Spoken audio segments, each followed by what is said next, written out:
पटना के खान सर के कोचिंग को भी सील कर दिया गया है। ये सील करने का सिलसिला शुरू हुआ दिल्ली के ओल्ड राजेंद्र नगर से।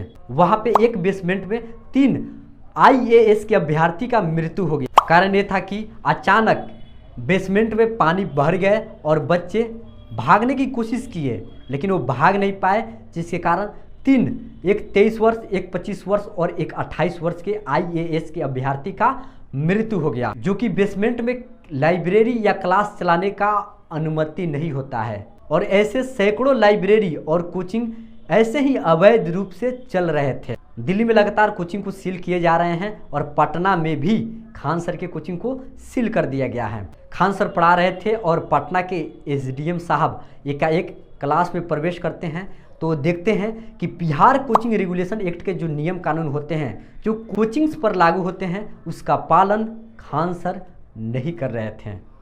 तो आखिर ये बिहार रेगुलेशन एक्ट क्या होता है, इसके बारे में मैं आपको विस्तार रूप से बताता हूँ। अगर कोई भी टीचर पढ़ाना चाहता है तो उसे सबसे पहले लाइसेंस लेने पड़ते हैं। उस लाइसेंस के अंतर्गत ये देखा जाता है कि जो शिक्षक पढ़ाना चाहते हैं वो कौन सा विषय पढ़ाएंगे, कितने बच्चों को पढ़ाएंगे, कितने घंटे पढ़ाएंगे, जो सब्जेक्ट पढ़ाएंगे उसको कितने दिन में समाप्त कर देंगे, जहाँ पे पढ़ाएंगे क्या वहाँ पे पर्याप्त जगह है, एक विद्यार्थी को बैठने के लिए 1 वर्ग फीट स्पेस होना चाहिए, जबकि ऐसा कोई भी शिक्षक नहीं करता है। सब ठूस ठूस कर अपने संस्थान में बच्चों को पढ़ाते हैं और ये पढ़ाने के आड़ में व्यापार करते हैं। और केवल यहाँ पे इंडिविजुअल एक खान सर ही नहीं है, पूरे देश में ऐसा ही होता है। तमाम नियम कानून के धज्जियाँ उड़ाए जाते हैं। फिर बिहार कोचिंग रेगुलेशन एक्ट के थ्रू ये जाना जाता है कि पर्याप्त फर्नीचर है कि नहीं, पर्याप्त शौचालय है कि नहीं, पर्याप्त पेयजल की सुविधा है कि नहीं, जहाँ पे पढ़ाया जा रहा है उसके बगल में पार्किंग की सुविधा है कि नहीं। जब ये नियम कानून खान सर के कोचिंग पर अप्लाई किया गया तो पता चला कि इनमें से अधिकतम नियम को खान सर धज्जियाँ उड़ा रहे हैं, जो कि वो खुद नियम और कानून को पढ़ाते हैं, वो खुद नियम और कानून पर बड़ी लंबी लंबी लेक्चर देते हैं, लेकिन वे खुद पालन नहीं कर रहे थे। तो यहाँ पे ये सवाल उठता है कि क्या ये शिक्षक, शासन प्रशासन, MCD इन बच्चों के हित में काम कर रही है? क्या इन बच्चों के लिए ही छापेमारी कर रही है या कोचिंग को सील कर रही है? तो इसका जवाब है बिल्कुल नहीं। ये सब कुछ इन अधिकारियों के नाक के नीचे हो रहा था, ये सब कुछ MCD के नाक के नीचे हो रहा था।